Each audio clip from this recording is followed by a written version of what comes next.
Sorry, Walter. I was just listening to my new favourite song. What's that? All of our friends are here. Oh, hi everybody.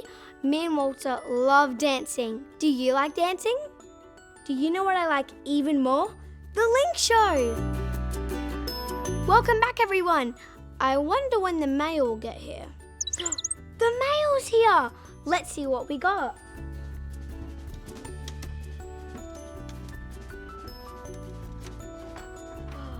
First, we have the craft. Look, it looks amazing. It says, Jesus forgives. I can forgive too. That's so cool. And it's a love heart, and it's a tape trying to stick the love heart together. That's amazing. Okay, let's see the mystery item. Sandals? Ew! I think Buckle has worn this. I wonder what Bible story this is from. Maybe from someone who went on a long journey. Have you made your guess? Let's watch the rest of the show to find out.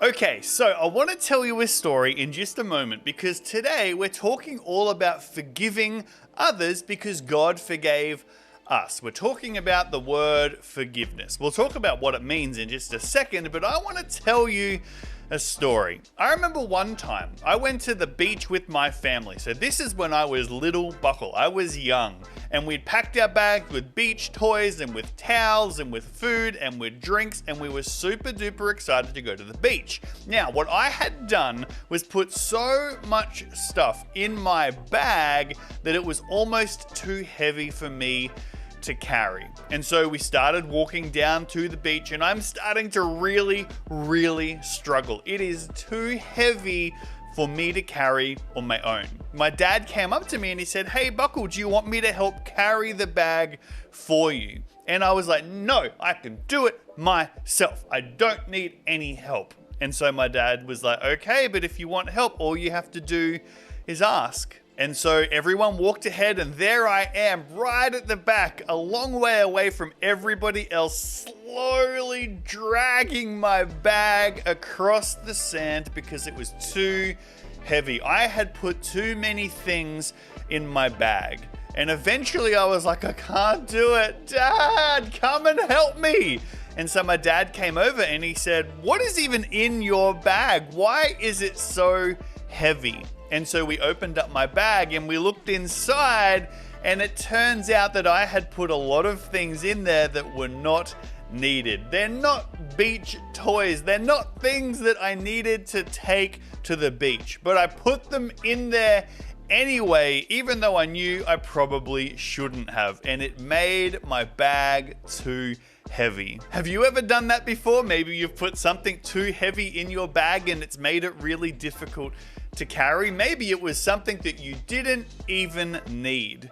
You see, I want to talk about forgiveness because when we don't forgive other people, when we don't forgive and instead we stay angry at them, did you know it's just like putting extra things in your bag that makes it more and more and more heavy? And not a real bag, but like into your heart. You see, when we don't forgive, we can start going into things like anger and disappointment, and they're emotions that make us feel really sad. But did you know that those are not things that you need to keep in the bag of your heart? You see, forgiveness, when we say, "I forgive you" to somebody else, it's like opening up the bag of our heart and taking out those heavy rocks, those things that we don't need in our lives, and throwing them on the ground, getting rid of them. But when we don't forgive other people, it's like putting more and more rocks into the bag of our heart, and it weighs us down and it makes us feel heavy in our heart,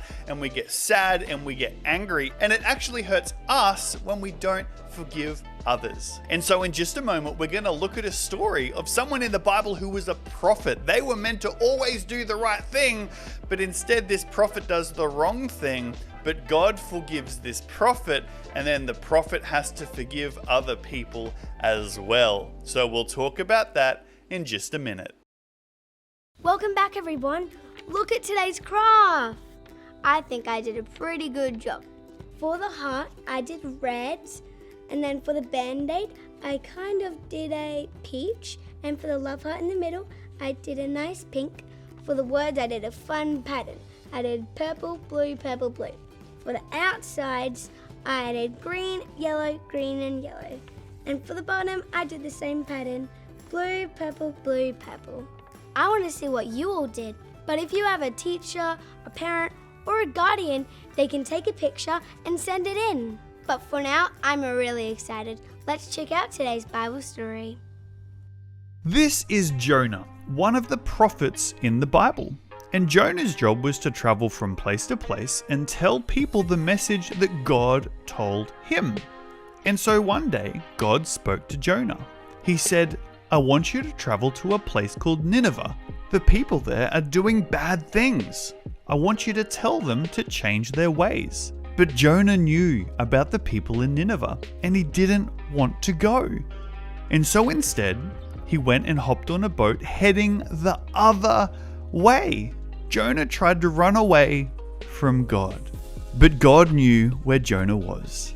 And so while Jonah was out at sea, God sent a big wind which caused a giant storm. The boat was rocking left and right. The waves were getting bigger and bigger, and the sailors on the boat were terrified. The storm was so big that it seemed like the boat would sink. The sailors started grabbing anything they could, boxes and barrels, and throwing them into the ocean, trying to make the boat lighter. But while this was all happening, Jonah was fast asleep inside the boat. The captain came to him and said, "How can you sleep at a time like this? Pray to your God that he would save us." But soon after, the sailors realized that Jonah was the reason for the storm. Jonah told them that he worshipped the one true God, the God that created the land and the sea, and that the only way to stop the storm was to throw Jonah into the ocean. But the sailors didn't want to do it, and so they kept trying to save the boat themselves until eventually they realized they had no choice. They asked God for forgiveness and threw Jonah into the ocean. And immediately the storm stopped. But God didn't forget Jonah. God sent a giant fish which swallowed Jonah whole. For 3 days and for 3 nights, Jonah, inside the belly of the fish, prayed to God for forgiveness. So God caused the fish to spit Jonah out onto the beach. And again, God spoke to Jonah. Go to Nineveh. Tell the people to change their ways. And this time, Jonah obeyed. He traveled to Nineveh and told the people that the way they were living was making God sad. And so the people, hearing God's message through Jonah, changed their ways and started following God. This story of a guy named Jonah. You see, the Bible tells us that Jonah did not like the Ninevites, the people who lived in Nineveh. He didn't like them at all. He did not want to forgive them for doing the wrong thing. He put rocks in his heart. And so he got angry and he got upset, and it actually hurt Jonah because he didn't forgive other people. And he gets on a boat and he tries to go the other way to run away from God.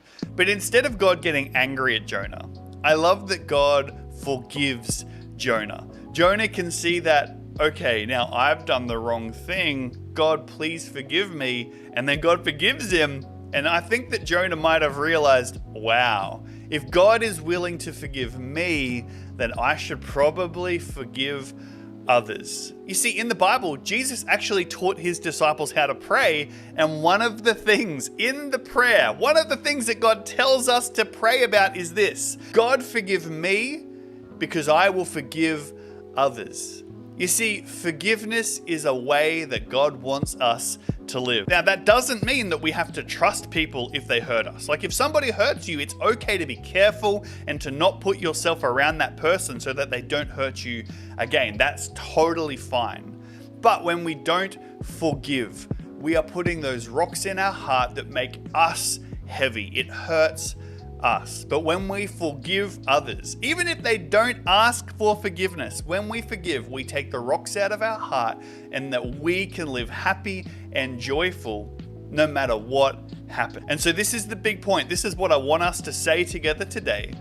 God forgave me, so I should forgive others. We're going to say it together on the count of 3. Are you ready? 1, 2, 3. God forgave me, so I should forgive others. Why don't we say that one more time together? Here we go on the count of 3. 1, 2, 3. God forgives me, so I should forgive others. That was a great message. Now I know why the mystery item was sandals. Jonah had to go on a long journey with God. It's important to remember to do what God tells us. Walter thinks so too. Do you know what it's time for, Walter? That's right, the Bible quiz. Does everyone have their listening ears on? I'm going to ask you a question. And if you think the first answer is correct, put your hands on your head. And if you think the second answer is correct, put your hands on your shoulders. Question number 1. Where did God want Jonah to go? Did he want him to go to Byron Bay? Or did he want him to go to Nineveh? You got 5 seconds.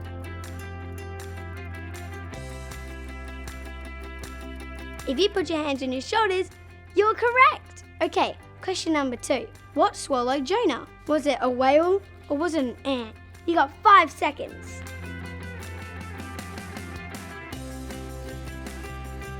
If you put your hands on your head for the whale, you're correct. That one was easy. Okay, question number 3. What did the people in Nineveh do when they heard Jonah's message about God? Did they start obeying God or did they run away and play hide and seek? You got 5 seconds.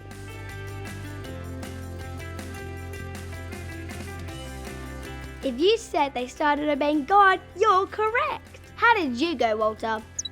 You got all 3. Good listening. How did you all go? If you got 3 out of 3, give yourself a pat on the back. You're right, Walter. It is the end of today's show. I know, it's so sad. I love learning about the Bible together. But don't worry, we'll be back next week. I'm Isla, and I'll see you next time on The Link Straight. Bye.